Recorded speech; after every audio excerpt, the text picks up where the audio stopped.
No Jes, niin. lähti päälle. Mä päästän Taijan ääneen seuraavaksi.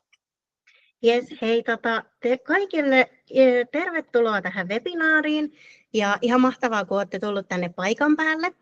Mä sanon nyt tähän heti alkuun, että mua vähän jännittää, koska tämä on mun eka webinaari, mitä mä oon pitämässä Oonan kanssa. Ja jos mä puhun tosi nopeasti, niin huikatkaa hei sieltä, jos ette saa mitään selvää, että mä oon vielä täältä Turun läheltä, niin voi kuulostaa vähän nopealta. Mutta me ajateltiin, että me esittäydytään nyt tähän alkuun ja sitten sen jälkeen Oona lähtee johdattaa meitä tähän aiheeseen. Ja mä esittelen nyt ensin meidät, eli Hevosneuvonta Kasvun. Ja me ollaan tosiaan erikoistuttu hevosten kouluttamiseen, käyttäytymiseen ja hyvinvointiin. Ja me ollaan sitouduttu toimimaan aina hevosen hyvinvointi edellä. Ja me käytetään sellaisia toimintatapoja, mitkä nimenomaan tukee sitä hevosten hyvinvointia. Ja meillä on tosi tärkeää, että jokainen, niin hevonen kuin ihminenkin, kokee olonsa turvalliseksi meidän kanssa. Ja me autetaan siis ihmisiä hevosten ongelmallisen käyttäytymisen ratkaisemisessa, hevosten kouluttamisessa ja myöskin kipuasioiden selvittämisessä meidän omilla toiminta-alueilla livenä ja myöskin etänä sit koko Suomen alueella. Ja mä oon tosiaan Taija Taavo. Mulla on aika semmoinen pitkä hevostausta ja mulla on ollut omia hevosia ihan lapsuudesta asti. Tosin tällä hetkellä nyt ei ole omaa. Ja mä oon ollut töissä eri kilpatalleilla Hollannissa, Saksassa ja Australiassa. Eli mä oon vähän nähnyt vilauksen niin kuin siitäkin maailmasta. Ja mä olin ennen semmoinen aika intohimoinen kouluratsastaja ja mua on aina kiinnostanut tosi paljon just hevosten ymmärtäminen ja myöskin sitä kautta hevosten kouluttaminen. Ja mä oon käynyt aika semmoisen pitkän ja vaiherikkaan polun nyt tähän pisteeseen asti. Ja tosiaan vuosi sitten mä valmistuin eläintenkouluttajaksi Taitotalolta. Tämän lisäksi mä oon ympäristöbiotekniikan insinööri ja sitten taas päätyäkseni mä tällä hetkellä johdan myynnin operatiivista puolta suomalaisessa tekkifirmassa ja nyt sitten osa-aikaisesti toimin tässä Kasvulla. Ja olen itse asiassa suurimman osan tästä vuodesta ollut vanhempainvapaalla. Että mä oon vähän sellainen niin kuin joka paikan höylä ja tosi moni asia mua niin kuin kiinnostaa tässä elämässä. Ja hevosiin liittyen mua kiinnostaa etenkin just erilaisten käytösongelmien hoito ja sitten sellainen tavalla niin kuin selkeyden ja niin kuin selkeiden työkalujen ja toimintatapojen tuonti tähän hevosen kouluttamiseen. Ja mä toimin täällä Varsinais-Suomen alueella ja pidän kursseja, luentoja ja valmennuksia sitten ensi vuodesta alkaen. Ja nyt mä päästän Jasminin esittäytymään. Jes, joo, mun nimi on tosiaan Jasmin Niemelä täällä Kasvulla. Kasvulla yksi meistä kolmesta. Mä oon myös eläintenkouluttaja ammattitutkinnon suorittanut ja tällä hetkellä teen Savoniassa kanssa täydentäviä opintoja näihin liittyen. Ja olen harrastanut hevosia lapsesta saakka ja ehkä semmoinen syvempi kiinnostus syntyi rescuetilalla Portugalissa, kun olin siellä vapaaehtoisena. Ja olen sen jälkeen sitten tosiaan lähtenyt syventymään tähän alaan enemmän ja käynyt eri maissa rescuetiloilla ja talleilla, jos kuntoutetaan ja uudelleen koulutetaan hevosia. Että viime kesänä oli Tanskassa ja sitä ennemmin niin Kaliforniassa ja Alankomaissa myös käynyt pyörähtämässä. Ja mä pidän kursseja ja luentoja ja valmennuksia täällä pääkaupunkiseudulla. Asun itse Vantaalla ja sitten myös käyn muutenkin Uudenmaan alueella vähän kauempanakin tästä pääkaupunkiseudusta, jos on kysyntää. Ja kaikessa oikeastaan, mitä mä kanssa teen, niin on se hyvinvoinnin näkökulma.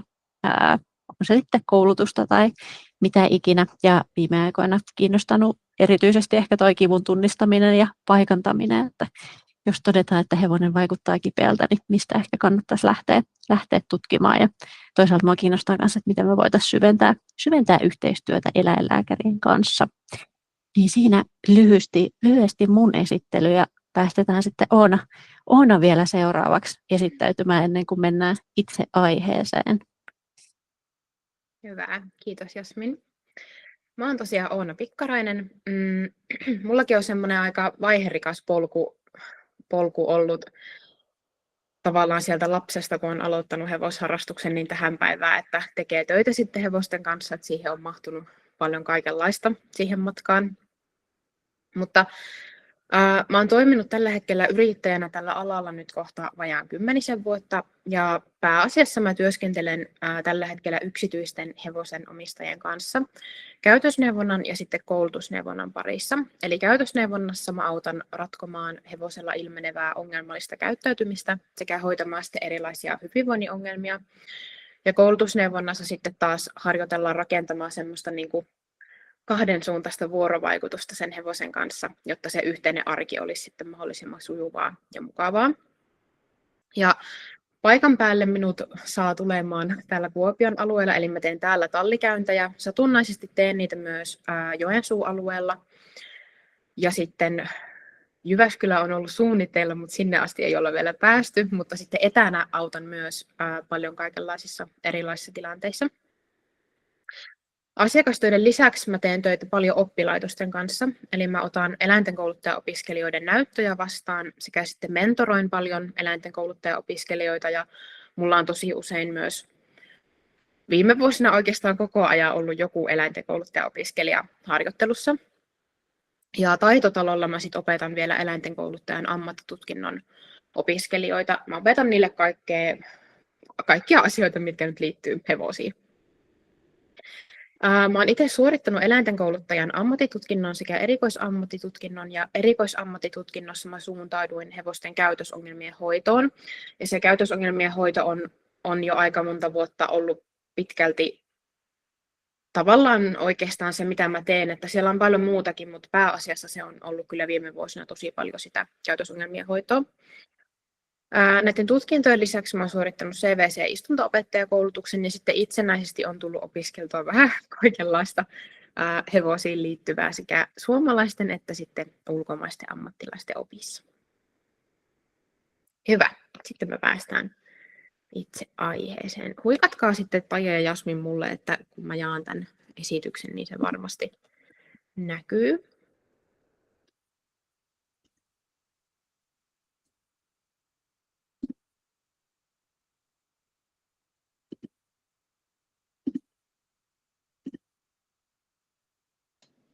Näkyy.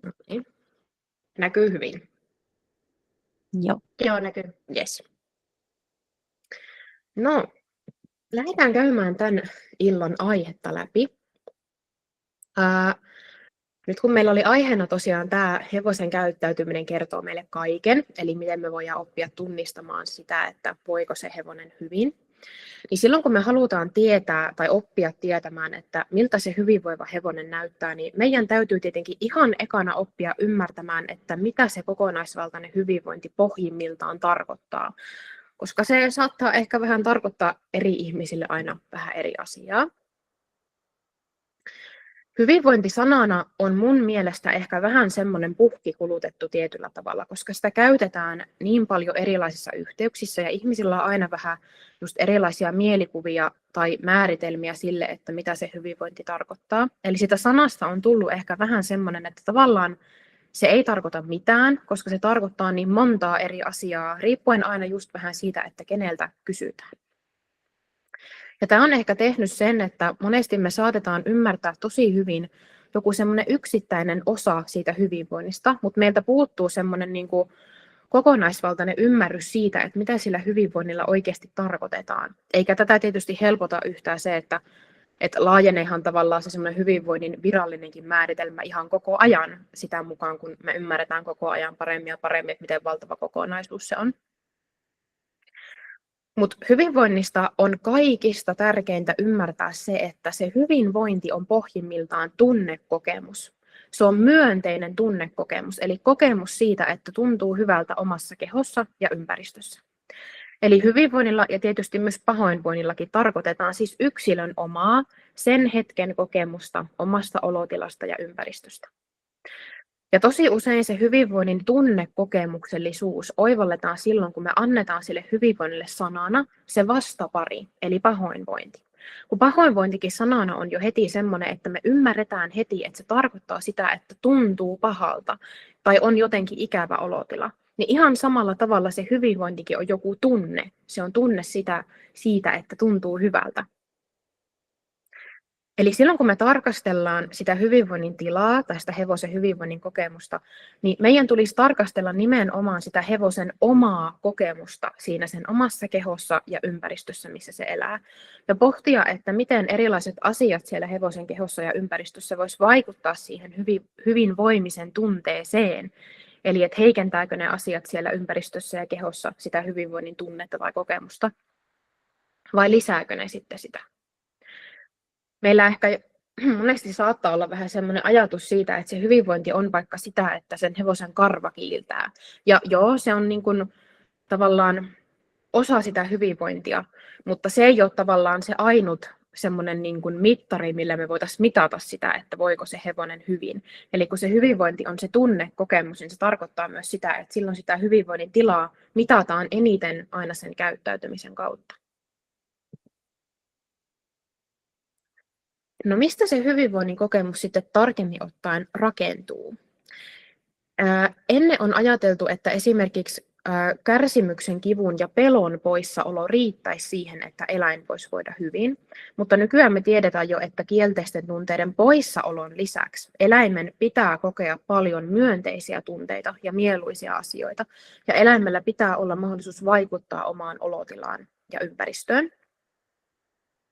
Jos me tarkastellaan sitä, että mitä asioita hevosella pitää olla elämässä, että se voi kokea sitä hyvinvoimisen tunnetta, niin ensimmäisenä tietysti täytyy olla mahdollisuus elää semmoisessa niin kuin ympäristössä, joka mahdollistaa riittävällä tavalla lajinomaisen käyttäytymisen ilmentämisen.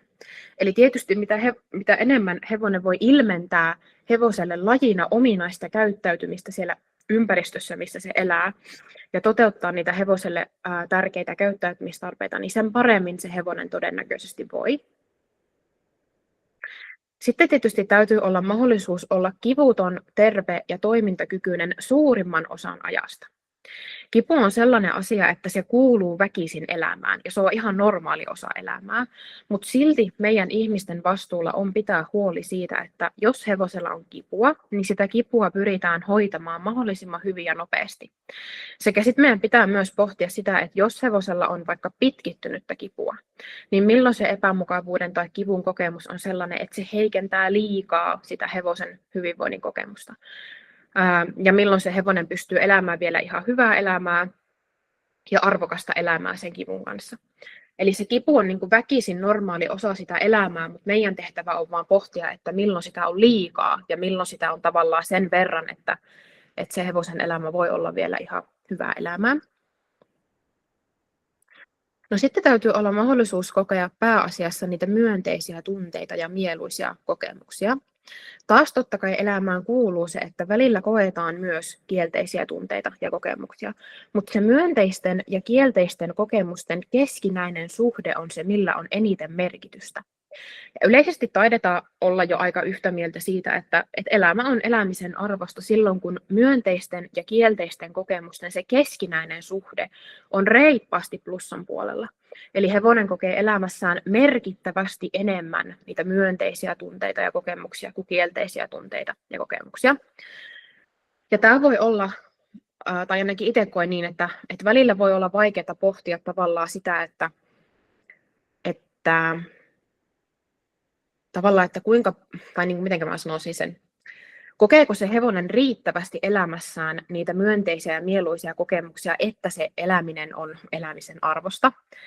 Ja jos jotakuta tämä aihe kiinnostaa enemmän, niin tämmöinen tutkija David Mellor on koostanut tämmöisen hyvän elämän jaottelun, jossa hän syventyy nimenomaan tähän, että kuinka paljon täytyy olla niitä myönteisiä asioita elämässä, jotta se elämä on hyvää ja elämisen arvosta. No sitten viimeisenä vielä tosi keskeinen asia, eli täytyy olla mahdollisuus vaikuttaa riittävällä tavalla ympäristöön ja itselle tapahtuviin asioihin. Käyttäytyminen on se keino, jolla me kaikki pyritään vaikuttamaan meidän elämään meidän itsemme näkökulmasta parhaimmalla tavalla. Eli se, että voi käyttäytyä ja sitä kautta vaikuttaa asioihin, niin se on selviytymisen kannalta elintärkeää. Ja sen takia meillä jokaisella, niin kuin sillä hevosellakin, on tosi suuri tarve sille vaikuttamiselle sen käyttäytymisen kautta. Eli mitä vähemmän on vaikuttamisen mahdollisuuksia niin todennäköisesti sen huonompi se elämänlaatu myös silloin on.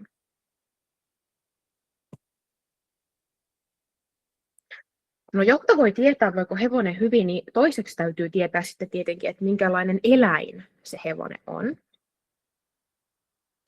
Eläinten hyvinvoinnin kohdalla puhutaan aina siitä lajityypillisyydestä, ja se on tosi keskeinen osa tietysti myös sitä hevosten hyvinvointia.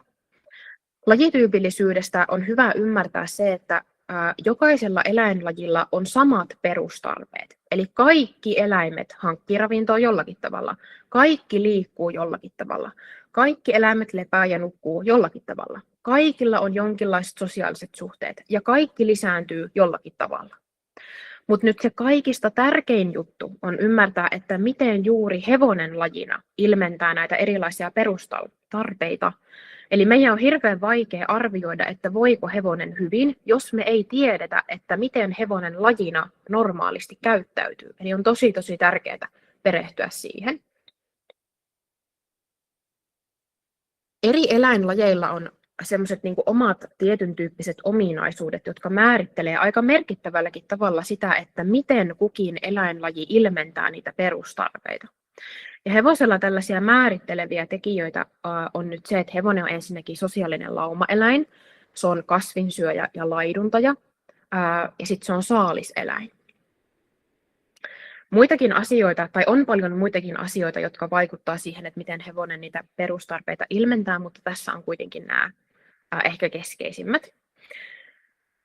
Ja nyt meidän on tosi tärkeää oppia ymmärtämään tosiaan, että miten nämä eri tekijät vaikuttaa siihen hevosen käyttäytymiseen ja siihen, että miten hevonen lajina ilmentää niitä perustarpeita. Ja mä uskon, että aika monelle teistä siellä on varmasti tosi tuttua jo se, että mitkä on hevosen lajityypilliset käyttäytymistarpeet esimerkiksi, tai muuten mikä on tavallaan suunnilleen hevoselle semmoista lajityypillistä käyttäytymistä, niin mä en niin tarkkaan syvenny niihin, mutta mä nostan tässä pari semmoista pointtia, mitkä ehkä auttaa ymmärtämään tavallaan sitä, että miksi sen lajinomaisen käyttäytymisen ymmärtäminen on niin tärkeää. Me esimerkiksi tiedetään hevosista nyt vaikka se, että hevosilla lepo- ja nukkumistavat on sellaisia, että ne pystyy nukkumaan kevyttä unta seisaltaan, mutta sitten REM-unta voi nukkua vain, jos on täysin rentona makuuasennossa. Ja nyt jos me vaikka luullaankin, että on ihan normaalia, tämä on vähän hassu esimerkki, mutta jos me luullaan, että on ihan normaalia hevoselle, että se ei koskaan nuku makuultaan, niin silloinhan me ajatellaan, että seisailteen nukkuva hevonen voi hyvin ja käyttäytyy normaalisti. Sitten me saatetaan ehkä jopa järjestää sitä hevosen ympäristöä tai saatettaisiin järjestää sitä ympäristöä niin, että se ei mahdollista sitä makuullaan nukkumista, koska me ei mitenkään tiedetä sitä, että se hevonen oikeasti tarvitsee sitä ja se olisi normaalia hevoselle. Vaikka todellisuudessa se on tosi iso hyvinvointiongelma tietysti hevoselle, jos se ei pääse nukkumaan makuuteen. Ja mä käytän yleensä tässä yhteydessä esimerkkinä myös sitä, että jos otetaan joku toinen eläinlaji tähän, niin se ehkä yleensä auttaa oivaltamaan niin kuin tavallaan asioita liittyen tähän. Ja mä otan tähän esimerkiksi nyt lepakot. Eli lepakoille on lajina ominaista nukkua pää alaspäin roikkuen jossain vähän korkeammalla. Ja tämä nukkumistapa on muodostunut tietysti lepakoille evoluution saatossa, eli se tapa ilmentää sitä perustarvetta muovautuu sen mukaan, että miten juuri se kyseinen laji säilyisi hengissä kaikista parhaiten.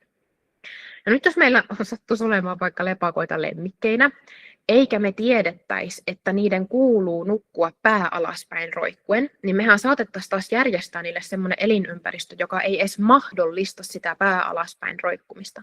Eikä me taaskaan osattaisi ajatella, että se on oikeasti ongelma, vaan todennäköisesti me vaan tyytyväisenä ajateltaisiin, että se lepakko voi ihan hyvin. Vaikka taas todellisuudessa asia onkin ihan toisella tavalla.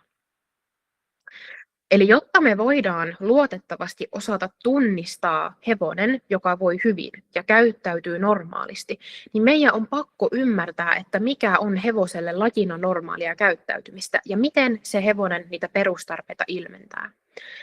Me saatetaan tehdä usein, tai aika paljonkin ehkä saatetaan tehdä sellaisia virhetulkintoja siitä hevosen käyttäytymisestä ja hyvinvoinnista ihan vaan sen takia, että meillä ei vaan sillä hetkellä ole riittävästi tietoa eikä ymmärrystä siitä, että miten hevonen lajina käyttäytyy ja mikä sille on normaalia.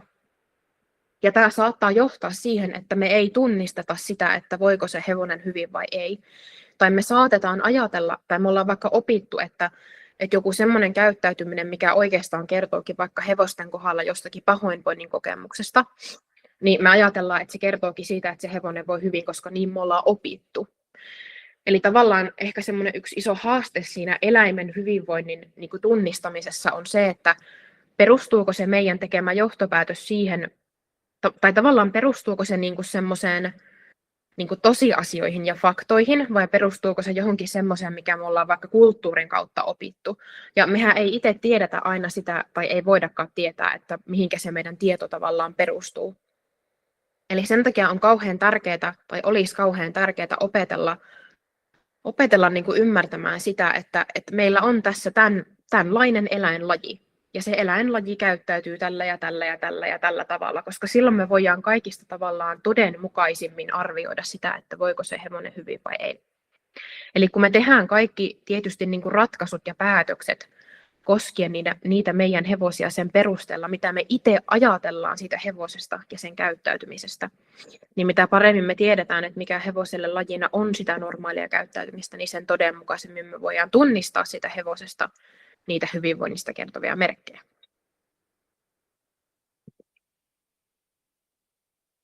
No, jotta voi tietää, että voiko hevonen hyvin, niin kolmanneksi täytyy tietää, että miten se hevonen lajina ilmentää sitä hyvinvointia. Nyt kun se hyvinvointi on lopulta sen hevosen oma kokemus, sen omasta olotilasta ja ympäristöstä, niin se hevonenhan ilmentää sitä hyvinvoinnin kokemusta sen käyttäytymisen kautta. Eli käyttäytymisen havainnointi on se kaikista luotettavin keino arvioida sitä hevosen hyvinvointia. Eli hevosen kokemusta siinä elinympäristössä, missä se elää, ja siinä kehossa, mikä sillä hetkellä on. Kun me havainnoidaan sitä hevosen käyttäytymistä, niin me etsitään sieltä erilaisia hyvinvoinnista tai pahoinvoinnista kertovia merkkejä. Ja se, että me voidaan näitä erilaisia merkkejä havaita sieltä hevosen käyttäytymisestä, niin meidän on pakko tietysti tietää, että mitä ne merkit mahdollisesti on. Eli meidän pitää tietää, minkälaisia asioita me tarkalleen ottaen ollaan havainnoimassa siitä hevosen käyttäytymisestä. Eli tässä kohtaa on tosi tärkeää oppia ymmärtämään ero normaalin ja poikkeavan käyttäytymisen välillä. Normaali käyttäytyminen tarkoittaa kaikkea terveen hevosen lajityypilliseen käyttäytymisrepertuaariin kuuluvaa käyttäytymistä. Eli se on kaikkea sitä käyttäytymistä, mitä terve hevonen luonnonoloissa ilmentää. Poikkeava käyttäytyminen sitten taas on kaikkea sitä käyttäytymistä, joka kertoo hevosen pahoinvoinnin kokemuksesta. Eli se kertoo siitä, että se hevonen kokee jotain kielteisiä tunteita, tai sillä on jotenkin paha olla siinä hetkessä tai tilanteessa.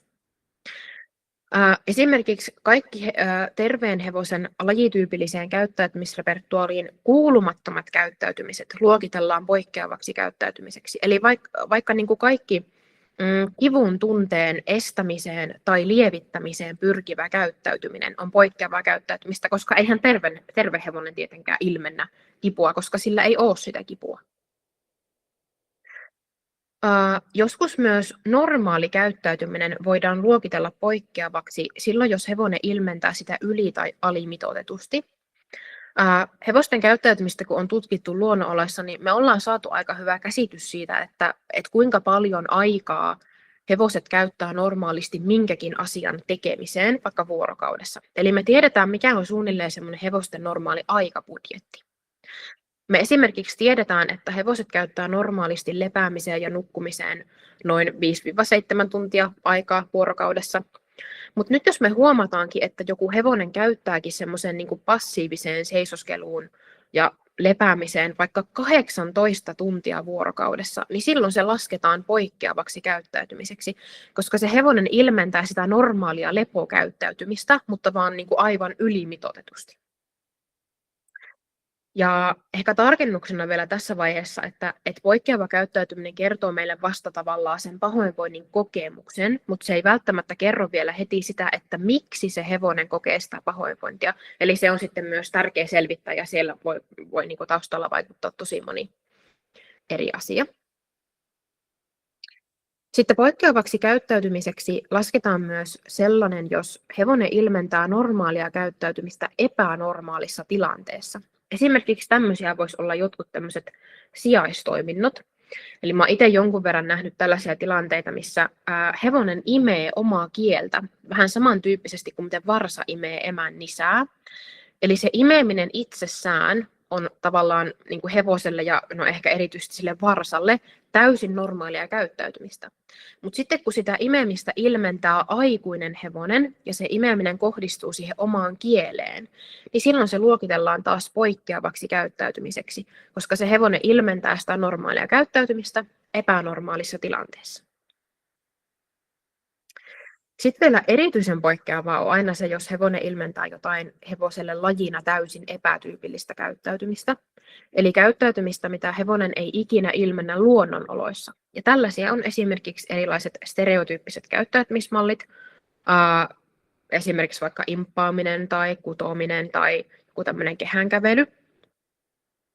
Sekä sitten opittu avuttomuus on myös hevoselle tietysti aika epätyypillistä käyttäytymistä. Ja näiden kanssa on ehkä hyvä muistaa se, että tämä epätyypillinen käyttäytyminen ei synny hevoselle mitenkään yhtäkkiä, vaan se, että hevonen alkaa ilmentää jotain tosi epätyypillistä käyttäytymistä, niin se kertoo yleensä siitä, että sillä hevosella on ollut aika voimakkaasti ja pitkäaikaisesti jo heikentynyt hyvinvoinnin tila. No nyt tämän poikkeavan käyttäytymisen kanssa pitää muistaa se, että se kertoo aina siitä hevosen pahoinvoinnin kokemuksesta, eli joko lievästä tai voimakkaasta tai akuutista tai pitkittyneestä.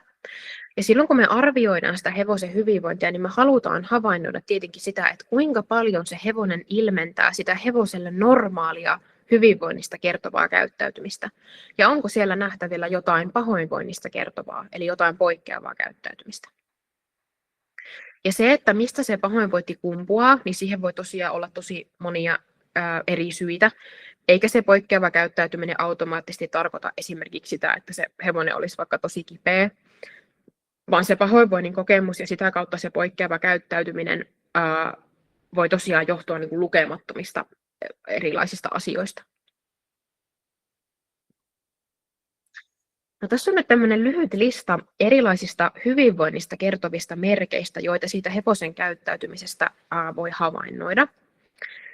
Tässä on hyvä muistaa, että totta kai hevosen olotila vaihtelee ja on ihan normaalia, että hevonen ilmentää ajoittain jotain pahoinvoinnista kertovaa käyttäytymistä. Mutta keskeistä on ehkä ymmärtää se, tai niin kuin muistaa se, että se pahoinvoinnista kertova käyttäytyminen ei saisi olla kovin toistuvaa esimerkiksi jossakin samassa tilanteessa, tai toistuvasti kauhean voimakasta. Hyvinvoinnista kertoo nyt ensinnäkin se, että hevonen suhtautuu pääasiassa optimistisesti ja uteliaasti ympäristöön ja ihmiseen. Eli hevosen pitäisi olla silleen niin kuin myönteisellä tavalla kiinnostunut siitä, mitä sen ympärillä tapahtuu. Ja hevosen tulisi oma-aloitteisesti haluta ottaa kontaktia ympäristöön ja ihmiseen. Joskus me saatetaan ihan inhimillisestikin ajatella, että semmoinen niin kuin pahoinvoinnista kertova välinpitämättömyys tai pessimistisyys tai joku muu tämmöinen niin kuin poikkeava käyttäytyminen tai joku poikkeava suhtautuminen asioita kohtaan olisi jotenkin semmoinen niin kuin hevosen persoonallisuuden piirre. Ja siis kyllä totta kai hevoset on persoonaltaan erilaisia ja se vaikuttaa, niin kuin, tai se persona vaikuttaa erilaisilla tavoilla niiden käyttäytymiseen. Mutta siinä ei ehkä loppujen lopuksi ole ihan niin paljon vaihtelua kuin mitä me ehkä ajatellaan siinä olevan. Eli käyttäytyminen on ihan hirveän kompleksinen kokonaisuus ja siihen vaikuttaa sen persoonallisuuden lisäksi taas niin kuin lukemattomat erilaiset asiat. Eli on tosi tärkeää muistaa, että pahoinvoinnista kertovia merkkejä ei olisi, jos hevonen ei koe oloaan pahoinvoivaksi. Eli jos hevonen ilmentää toistuvasti jotain pahoinvoinnista kertovaa käyttäytymistä, nyt vaikka sitä, että se on kauhean välinpitämätön tai pessimistinen, niin se ei yleensä liity enää mitenkään siihen niin kuin hevosen persoonallisuuteen, vaan se liittyy ihan puhtaasti siihen, että sillä hevosella on paha olla, joko niin kuin hetkellisesti tai pitkittyneesti. No sitten hyvinvoivalla hevosella on myös semmoinen niin kuin, tai yleisolemus ja ilme semmoisella hyvinvoivalla hevosella on usein semmoinen aika rauhallinen ja levollinen, rento ja pääasiassa myönteinen. Ja tässä on hyvä muistaa se, että kun monesti tai ehkä hevosten kanssa ei niin paljon puhuta, mutta koirien kanssa puhutaan paljon viretilasta, niin semmoinen, että on niin kuin rauhallinen, niin se ei tarkoita vielä sitä, että olisi myönteisellä tavalla hyvä olla. Eli hevonen voi olla niin kuin, rauhallinen, mutta sitten sillä voi olla samaan aikaan jotenkin niin kuin kielteinen semmoinen tai jotenkin ikävä tunnetila. Ja totta kai on taas ihan normaalia, että se hevosen olotila vaihtelee, mutta jos meistä alkaa tuntua, että se hevonen on aina vähän säikky tai vähän levoton tai vähän hermostunut tai vähän kiukkunen koko ajan, niin se kertoo taas siitä tosi selkeästi, että se pahoinvoinnin kokemus tai se hyvinvointi on heikentynyt jonkun verran, koska se hevonen ilmentää toistuvasti sitä jotakin pahoinvoinnista kertovaa käyttäytymistä. Hyvinvoinnista kertoo myös se, jos hevosella on hyvä psyykkinen palautumiskyky ja sopeutumiskyky.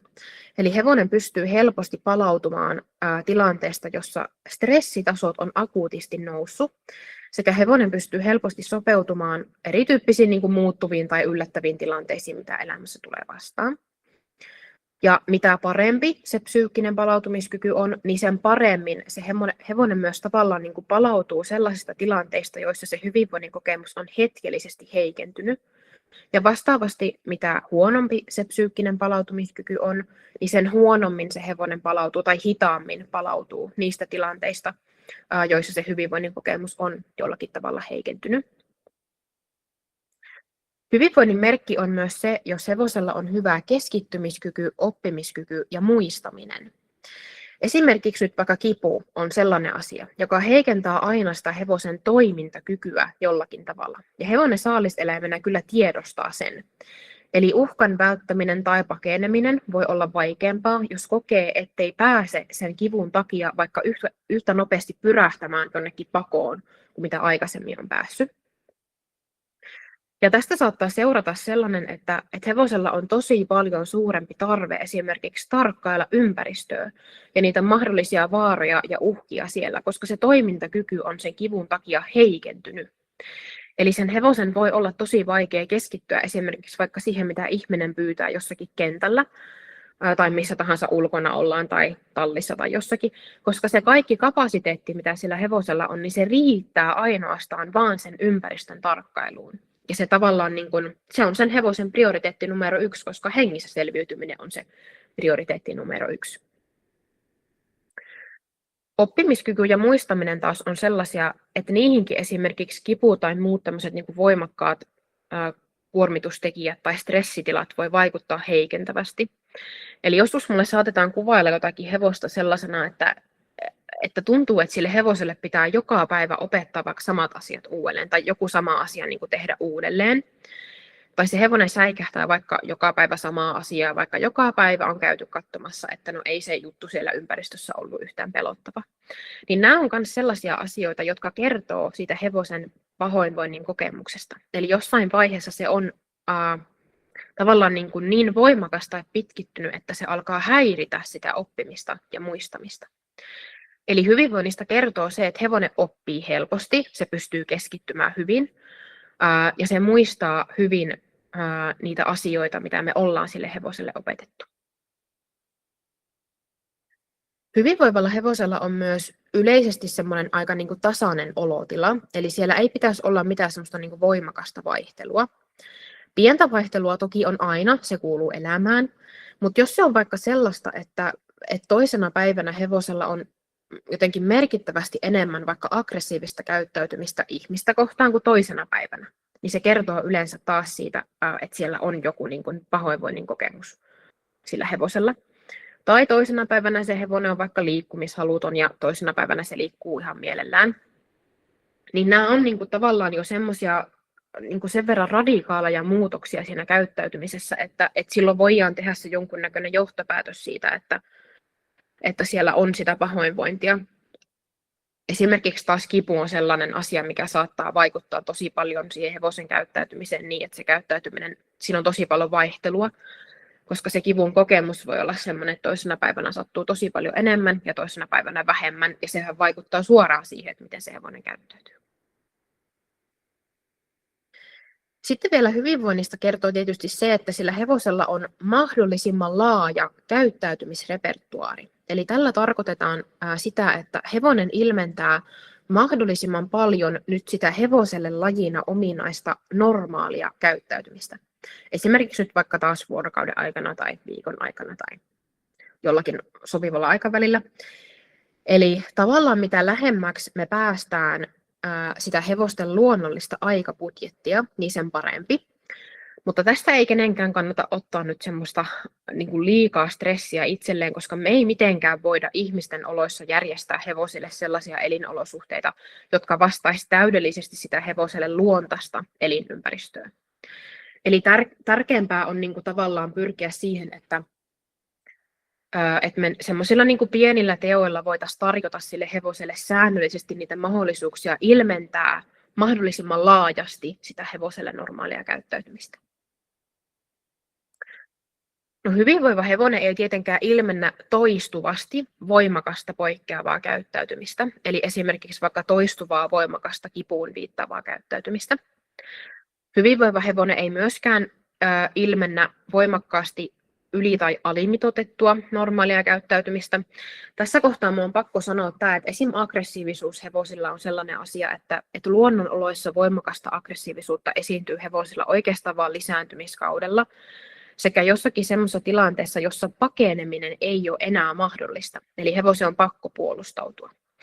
Eli tosi usein ihmisten luomissa olosuhteissa voimakas aggressiivisuus luokitellaan poikkeavaksi käyttäytymiseksi, koska se on yleensä aivan ensinnäkin ylimitoitettua ja sitä esiintyy ihan epätyypillisissä tilanteissa.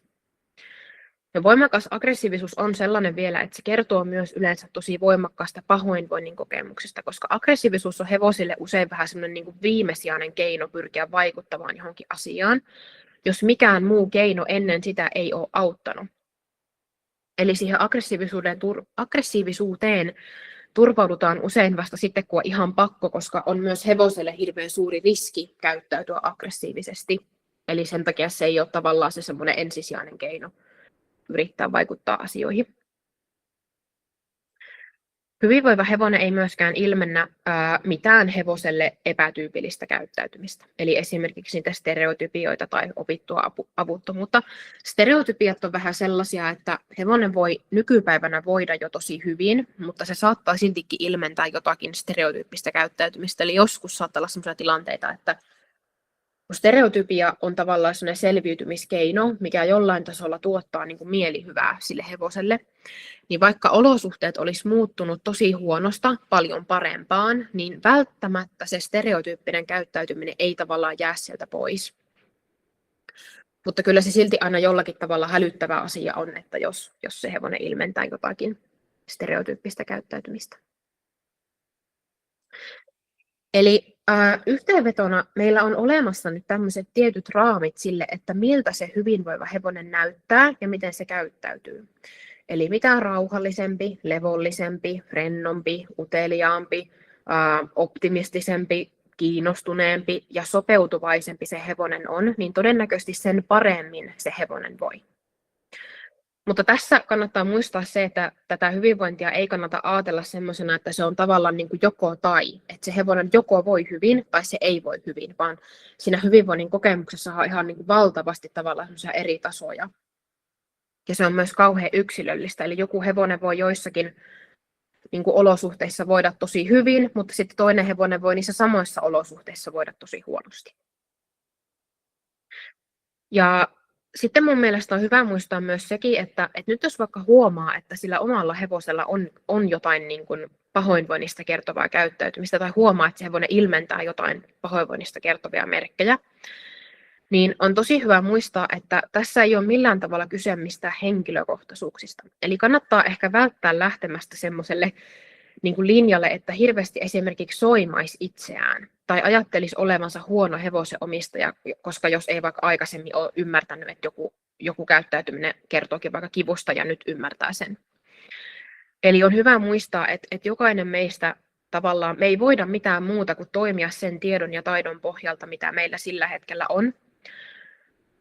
Ja sitten se, että että vaikka se hevonen ilmentää jotain pahoinvoinnista kertovaa käyttäytymistä, niin se ei automaattisesti tarkoita sitä, että on joku niin kuin tosi vakava tilanne. Eli se voi olla myös joku ihan hetkellinen, joka menee niin kuin aika nopeasti ohi.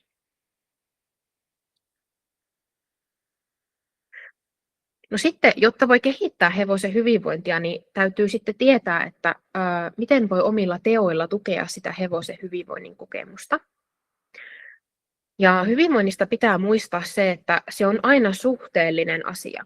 Eli se hyvinvoinnin kokemus ei ole pysyvä tila, vaan on ihan normaalia, että se vaihtelee niiden erilaisten kokemusten kautta, mitä sillä hevosella sen elämässä on. Eli myönteiset ja mieluisat kokemukset tietysti ylläpitää ja lisää sitä hyvinvoinnin kokemusta. Tällaisia on esimerkiksi kaikkien niiden lajityypillisten käyttäytymistarpeiden toteuttaminen, jotka itsessään lisää tavallaan niitä myönteisiä tunteita, eli esimerkiksi vaikka ruoanhankintaan liittyvä käyttäytyminen. Myös se, että ympäristöön ja itselle tapahtuviin asioihin voi vaikuttaa, voi merkittävästi lisätä se hevosen hyvinvoinnin kokemusta. Sekä sitten tietysti ihan jo se, että pahoinvoinnin kokemukset vähenee, niin sekin osaltaan voi lisätä sitä hyvinvoinnin kokemusta.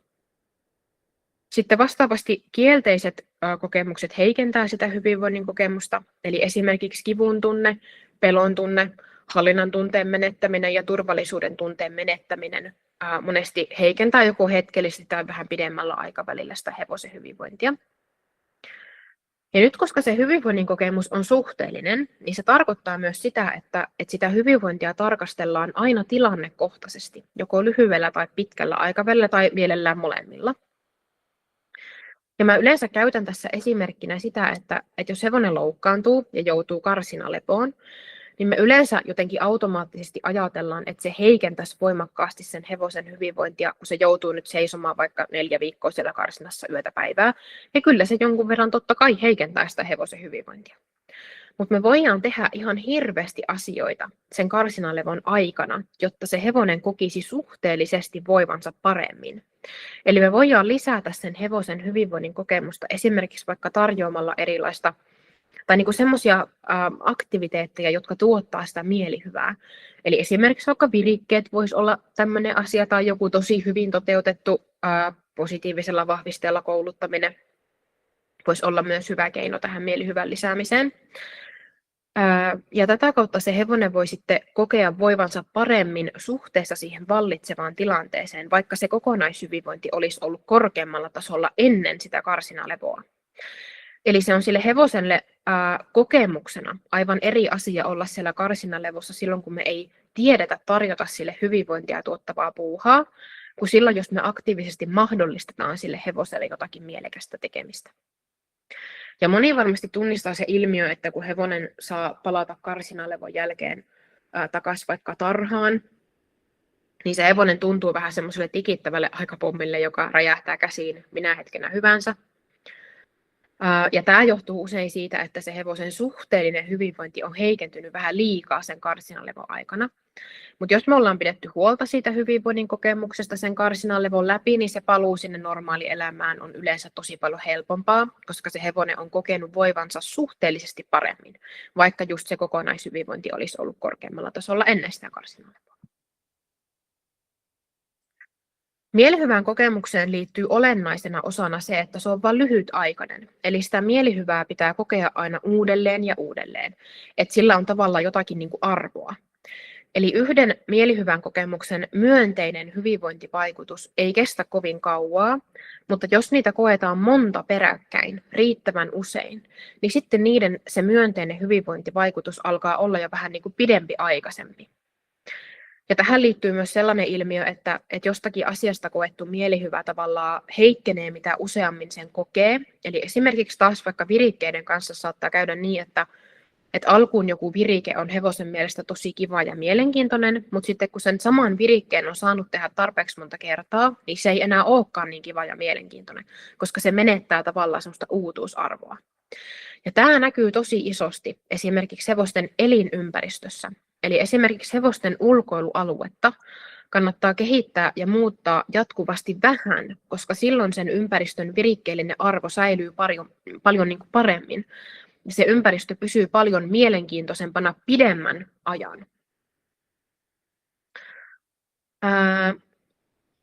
mä tunnistan esimerkiksi mun asiakkaissa usein vähän sellaisen huolen siitä, että on tosi suuri tarve muuttaa sitä hevosen elämää jotenkin tosi radikaalisti, koska muuten se hevonen ei voisi voida hyvin, vaikka tosi monessa tilanteessa olisi tehokkaampaa keskittyä semmoisiin niin kuin pieniin jatkuviin hyvinvointitekoihin harvojen ja semmoisten niin kuin suurempien tekojen sijaan. Eli aina isompi muutos ei ole todellakaan parempi, koska se ei välttämättä tarjoa kovin pitkäaikaista myönteistä hyvinvointivaikutusta, kun sitten taas ne jatkuvat pienemmät teot vähän pidemmällä aikavälillä tarjoaa monesti pitkäkestoisempaa myönteistä hyvinvointivaikutusta. Eli on tosi tärkeää suunnitella ja toteuttaa niitä hyvinvointitoimia aina pienin askelin pitkällä tähtäimellä, jotta se hyvinvoinnin kokemus pysyy yllä ja kehittyisi nousujohteisesti. Mutta totta kai on sitten asia erikseen, jos hevosella on jotain merkittäviä kuormitustekijöitä sen elämässä, niin silloin voidaan joutua kyllä tekemään tosi isojakin muutoksia, jotta se hyvinvoinnin kokemus saadaan alkuun edes niin kuin jollakin tavalla paremmalle tasolle. No tässä on sitten ihan muutama tarkempi esimerkki siitä, miten ne pienet jatkuvat hyvinvointitoimet on usein sille hevoselle ja sen hyvinvoinnille ihan todella merkityksellisiä, etenkin vähän pidemmällä aikavälillä. Ja meille ihmisille voi joskus olla ehkä vähän vaikeaa ymmärtää tai nähdä jonkun asian myönteinen hyvinvointivaikutus, koska me itse ei koeta sitä erityisen mielihyvää tuottavana. Esimerkiksi mä itse koen vahvasti, että virikkeet on hirveän niin kuin semmoinen aliarvostettu asia, joita me hyödynnetään hevosten kanssa aivan liian vähän. Ja mä luulen, että se saattaa johtua osittain siitä, kun me itse ei koeta sitä virikettä mitenkään erityisen niin kuin hienona asiana, vaikka se saattaa olla sille hevoselle ihan tosi merkityksellinen juttu se elämässä. Eli mä usein sanon tai puhun vaikka mun asiakkaiden kanssa siitä, että meidän pitää muistaa se, että hevosen hyvinvoinnin kokemus ei ole yhtä kuin minun oma kokemus sen hevosen elämästä. Eli kun me halutaan taas kasvattaa sitä hevosen hyvinvoinnin kokemusta, niin meidän pitää muistaa katsoa sitä asiaa sen hevosen itsensä näkökulmasta ja tarjota sille hevoselle itselleen tärkeitä asioita, vaikka ne tuntuisi meistä ihan mitättömiltä ja turhilta ja semmoisilta, että ei niillä ole mitään merkitystä, että tehtiinkö me tämä asia vai ei.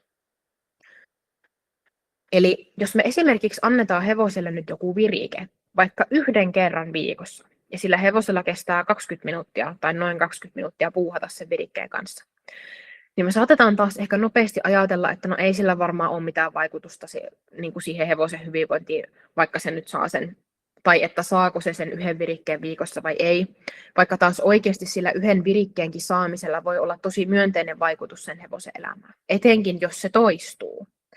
Eli jos me tehdään tätä vaikka kuukauden ajan, niin se hevonen saa kuukaudessa, riippuu vähän montako viikkoa kuukaudessa on, mutta keskimäärin ehkä 4 virikettä kuukaudessa. Eli 4 kertaa kuukaudessa se saa jonkun semmoisen asian, mikä on sen mielestä todennäköisesti tosi mahtava ja joka tuottaa sille sitä mielihyvän kokemusta, eli sitä hyvinvoinnin kokemusta. Vuodessa se olisi jo 52 kertaa. Samalla tavalla kuukaudessa se hevonen saisi käyttää yhteensä noin 1,5 tuntia tai 1,5 tuntia sen virikkeen puuhaamiseen. Ja vuodessa se olisi jo 17 tuntia. Ja tämä saattaa tuntua taas tosi semmoiselle, että mitä tavallaan merkitystä tällä on. Mutta meidän pitää muistaa se, että tällä on sille hevoselle ihan todella suuri merkitys. Ja se, että se hevonen saa edes 1 virikkeen viikossa, niin vaikka vuoden ajan, niin se on parempi kuin että se ei saa yhtään virikettä koko vuoden aikana. Samalla tavalla, jos me jaetaan hevosille heinät ulkoilualueella vaikka 2 kertaa viikossa vähän virikkeellisemmin kuin normaalisti, ja se hevonen käyttää vaikka 30 minuuttia enemmän aikaa siihen ruokailuun kuin normaalisti, niin taas kuukaudessa se olisi jo 4 tuntia enemmän ruoanhankintaa ja syömiseen käytettyä aikaa kuin aikaisemmin. Vuodessa se olisi noin 52 tuntia enemmän aikaa käytettynä siihen ruoanhankintaan ja syömiseen. Ja taas se, että se hevonen voi toteuttaa sitä lajityypillistä ruoanhankintakäyttäytymistä 52 tuntia enemmän vuodessa kuin normaalisti, niin se on sille hevoselle ja sen hyvinvoinnille taas ihan niin kuin todella merkityksellinen asia todennäköisesti, vaikka se ei taaskaan meistä tuntuisi niin kuin yhtään miltään, että se nyt 52 tuntia vuodessa voi käyttäytyä enemmän lajityypillisesti kuin aikaisemmin. Sitten kun mä mainitsin aiemmin siitä ympäristön virikkeellisyyden ylläpitämisestä, niin Niin sen sijaan, että me tehdään jotakin tämmöisiä niin kuin jättimäisiä tarharemontteja, mitkä toki joskus on niin kuin oikeasti paikallaan, niin me voidaan vaikka 2 kuukauden välein lisätä sinne hevosten ulkoilualueelle 1 uusi sisustuselementti. Eli se voi olla vaikka joku virikepiste tai ruokailupiste, joku hiekkakasa tai kuja tai puunrunkoja tai oksia tai ihan mitä tahansa me vaan niin kuin keksitään sinne laittaa. Niin sekin on taas sille hevoselle paljon parempi kuin se, että se ulkoilualue ei muutu yhtään koko vuoden aikana. Tai se muuttuu vaikka vain kerran sen vuoden aikana.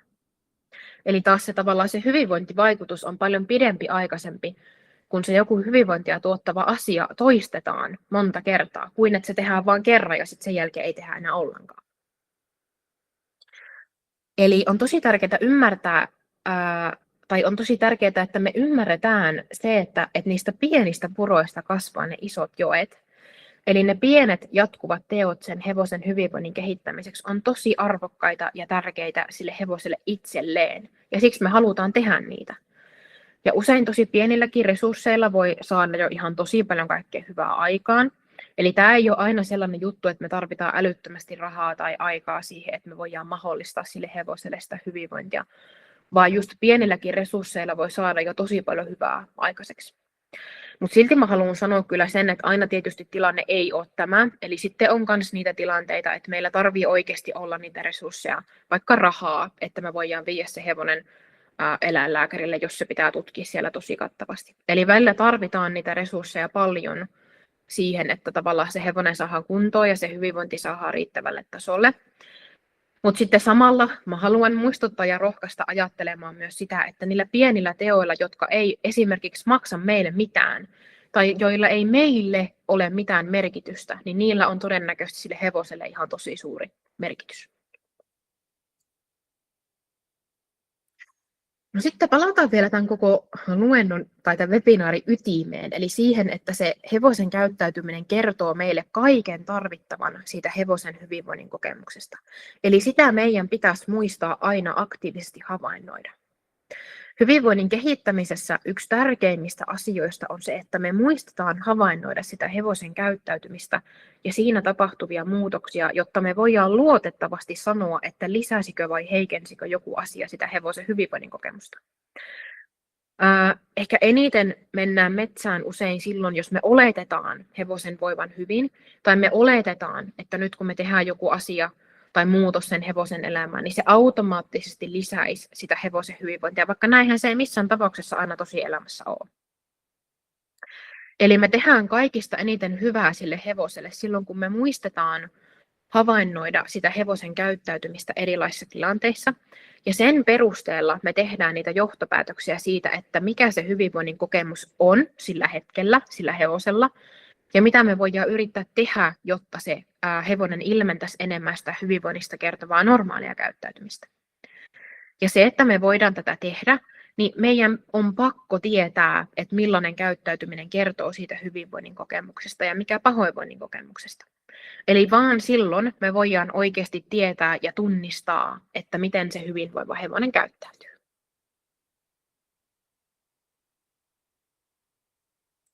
Hyvä. Siinäpä olisi minun osuus. Sitten Taija pääsee jatkamaan. Jes, hei kiitos Oona ihan super paljon. Toi oli tosi mielenkiintoinen ja erinomainen luento. Ja nyt niille, joita kiinnostaa sukeltaa tähän aiheeseen vähän syvemmin, mulla on hyviä uutisia. Eli me ollaan huomattu, ja varmaan aika moni pystyy samaistumaan siihen, että tässä hevosmaailmassa tämä on niin kuin täynnä vanhoja ja myös haitallisia uskomuksia hevosten hyvinvointiin ja käyttäytymiseen liittyen. Ja niin kuin, että tieto on kyllä jonkun verran saatavilla, mutta niin kuin, se saattaa olla aika ristiriitaista. Ja sitten voi olla vaikea erottaa just, että mikä on niin kuin mielipideasiaa ja mikä sitten taas semmoisia niin kuin tutkimuksiin perustuvaa tietoa.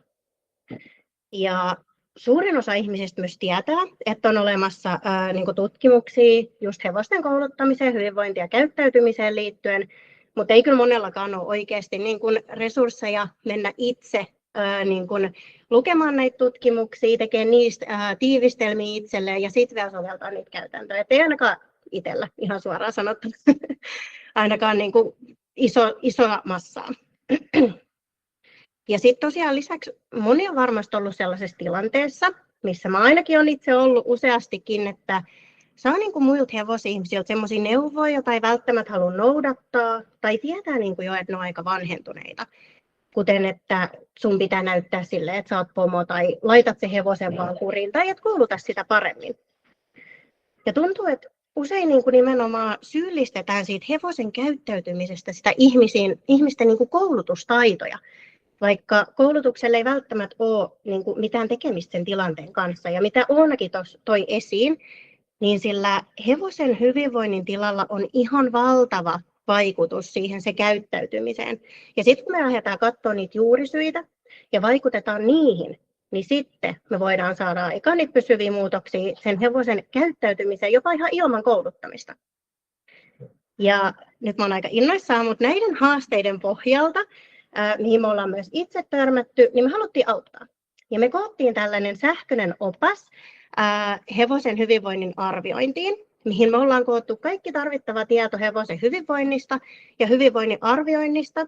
Ja tämä sisältää niin kuin teoriaa, mutta tässä on myös sellainen työkalu, minkä avulla niin kuin pääsee itse helposti arvioimaan sitä hevosen hyvinvointia.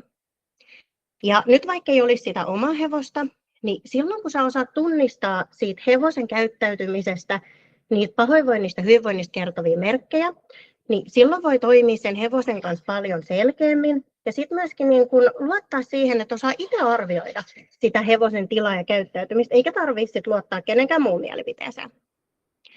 Ja meillä on tosiaan, tämä on myös yksi tämmöinen innostuksen aihe, mutta me ollaan päästy tekemään yhteistyötä Suomen eläinsuojelun kanssa. Ja meillä on tällä hetkellä semmoinen alekoodi, millä saa alennuksen tästä oppaasta, ja me lahjoitetaan myös osa sitten Seylle. Mutta mä kerron tästä vielä lopussa hiukan lisää.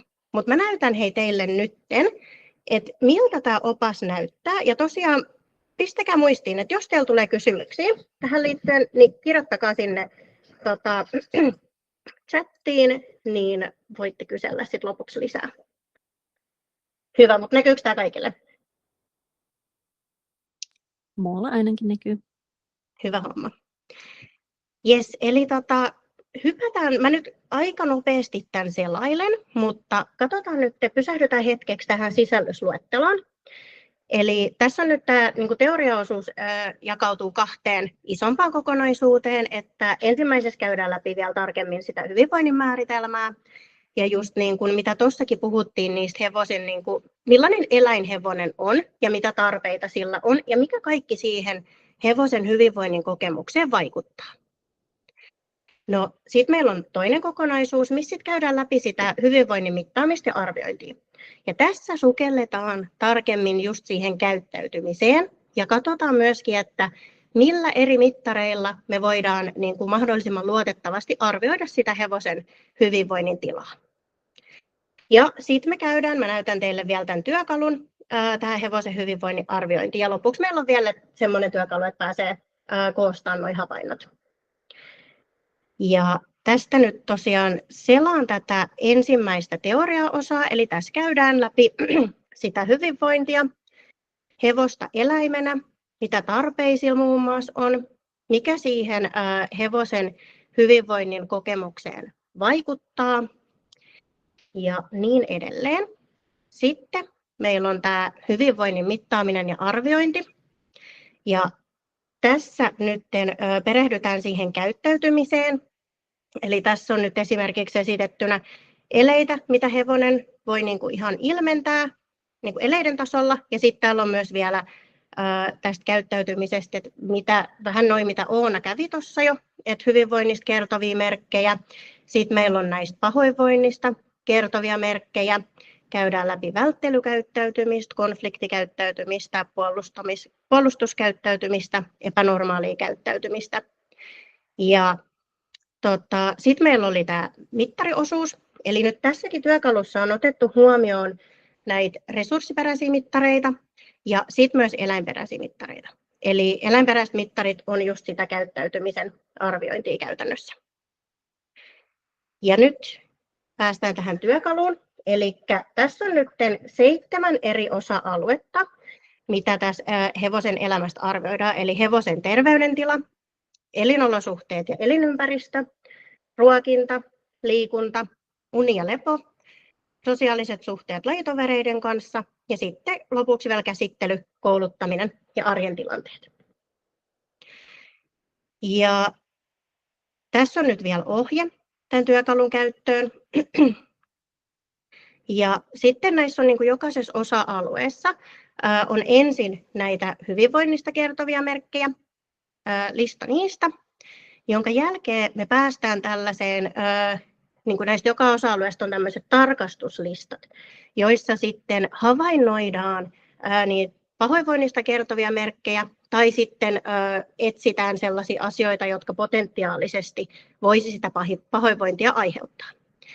Ja tämä on nyt suunniteltu niin, että tämän voi esimerkiksi ladata omalle kännykälle tai vaikka tabletille ja ottaa sinne tallille mukaan.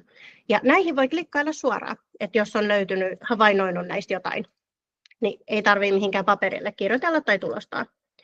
Ja jokaisen näiden listan jälkeen meillä on tämmöinen boksi, mihin voisit kirjoitella, että mitä, jos tarvitsee jotain tarkennuksia, vielä kirjoitella ylös.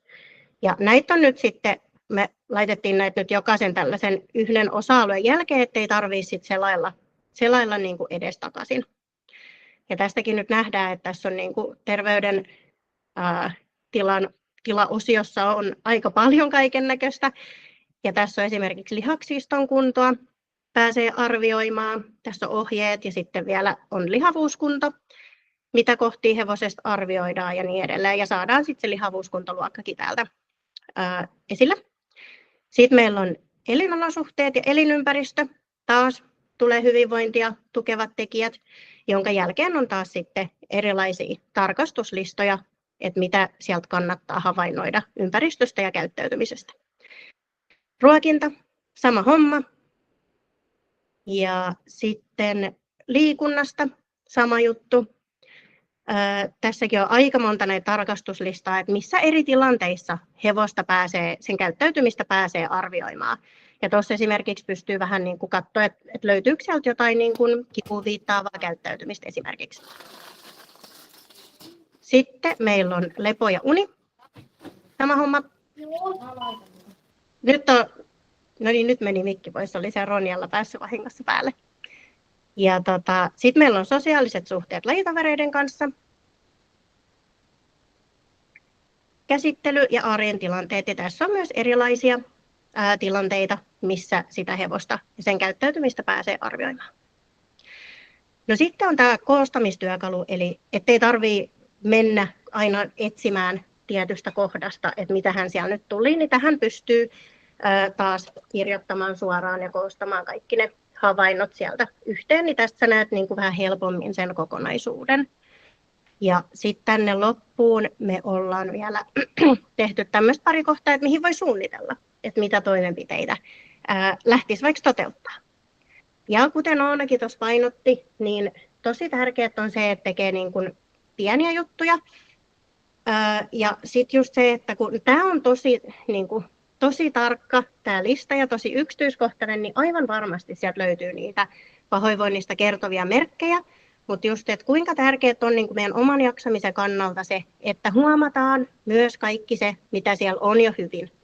Ja oikeasti ollaan ylpeitä siitä, että ensinnäkin te olette tullut tänne webinaariin, että me tehdään oikeasti parhaamme niiden hevosten eteen.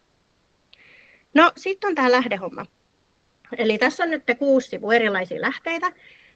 Nämä on kategorisoitu tänne, eli tässä nyt ensimmäiseksi on hevosen yleisestä hyvinvoinnista ja hyvinvoinnin arvioinnin mittarista. Niin erilaisia tutkimuksia, että jos on joku sellainen osa-alue, että mikä kiinnostaa, niin näistä pääsee lukemaan lisää. Ja täällä on sitten niin kuin jokaisesta oikeastaan näistä osa-alueista, että mitä tässä oppaassa on. Mutta mä lopetan nyt tämän jakamisen, niin Oona heittää vielä pari loppudiaa tuohon vielä, mitkä mä käyn läpi. Ja kohta pääsee esittää kysymyksiä tai sanoa ihan mitä vaan.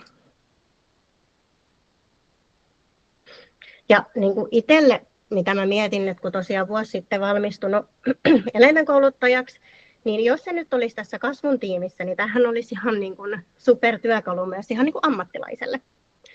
Ja tässä on nyt tosiaan kertauksena se, että yli 80 sivua e-oppaana.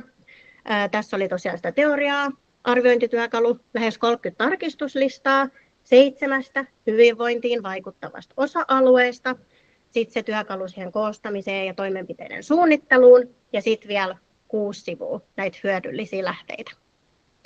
Mene vaan seuraavaan. Ja nyt tässä webinaarissa me opittiin jo pintaraapasu tästä hyvinvoinnista, mutta tämän oppaan kanssa sä voit syventää sitä ymmärrystä siitä hyvinvoinnista ja mitkä tekijät siihen niin kuin vaikuttaa.